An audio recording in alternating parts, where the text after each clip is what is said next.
Right, we are live on Instagram and Facebook. We're walking backwards here, and today we wanted to talk about do's and don'ts of advertising for contractors. So, this past week, this past year, even the past few years, we've seen a lot of people do very well with advertising, and some just kind of waste their money.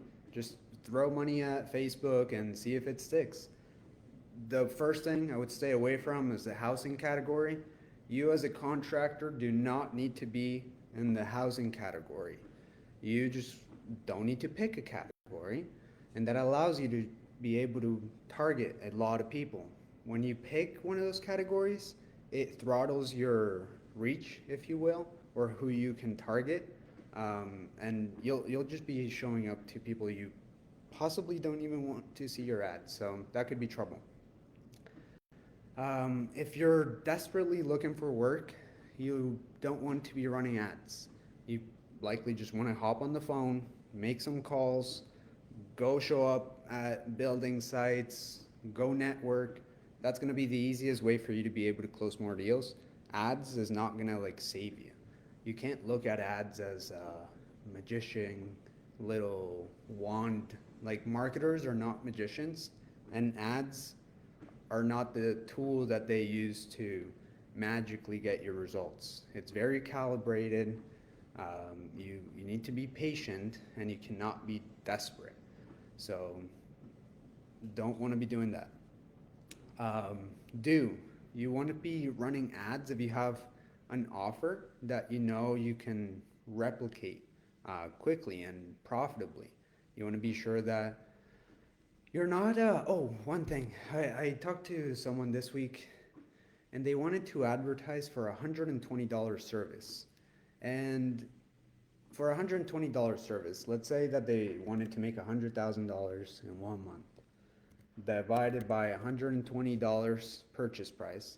That means that they need 833 people to approve their order and say, yes, let's do this. Let's do this $120 service. That's if you want to make 120,000 a month with $120. Yeah, 120,000, 100,000 every single month at $120 each. But if you had a product or a service that is $5,000, then you only need to sell 20 people. That's a lot easier to scale. You don't have to manage as many jobs. You don't have to sell so much. It's a lot easier for you. So be sure that you're doing the math too. Like business is a lot of simple math. And you're able to make revenue from doing that simple math and taking action. Because if you just plan and not take action, that could be trouble for you. So be sure that you're doing the math. If you're advertising for a service that's like under a few $100s, it likely doesn't make sense because you have to, like this guy that I was talking to, I'm not sure that they were factoring in how much it cost to get the customer. They wanted a customer for $10. I mean, if they got that, amazing. And they had gotten a few clients, but not for $10. I think it was like $50 to $60, which is super fair. So if they had a price that was a little bit higher, they'd be able to make more revenue that way. Another do is run ads if you have an optimized website with proper tracking installed. Don't go out running ads if you don't have tracking on your site. If you don't have a site, that's fine. You can still run Facebook ads. You can't run Google ads without a site. You gotta be sure that it's optimized, that there's movers, there's no barriers. People want to be moved. People have gone through school and they have gone through grade 1, 2, 3, all the way to 11 or 12, and they have been guided.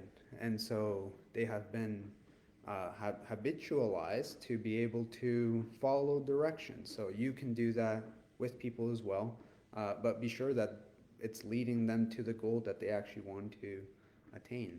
So if on your website you have more movers than barriers, you're going to be able to make more revenue from that and from the ads that you're spending money on. Another to do is run ads if you have a sales team that know what they're actually doing. Because if it's just maybe one person team, you're handling the bookkeeping, the delivery for your clients, getting the materials, the sales, the marketing. You're wearing a lot of hats. So if you don't have a sales team, that could be trouble if you actually get a lot of people coming in and then you're not able to deliver or be able to have conversations to see if they can be a client for you.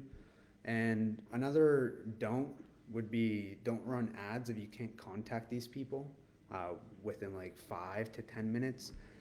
Ideally, it would be like less than 5 minutes. And if you can't do that, then you want to have some automation to be able to do that so that the people feel like you are on top of it. And when they do become a client, it's going to be the same type of communication. So be sure to, number one, not advertise in the housing category.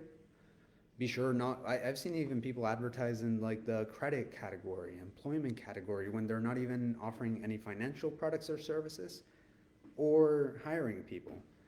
I'm not sure what they're doing. And hopefully it's them trying it out, not them like paying somebody to do this, because that would be wasted money.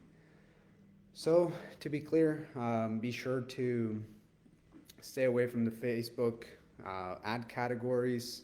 Don't run ads if you don't have a clear offer that you can replicate.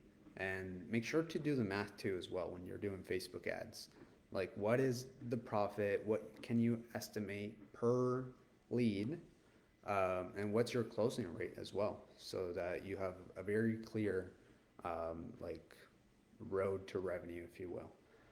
Run ads if you have a sales team, because that could be a bottleneck.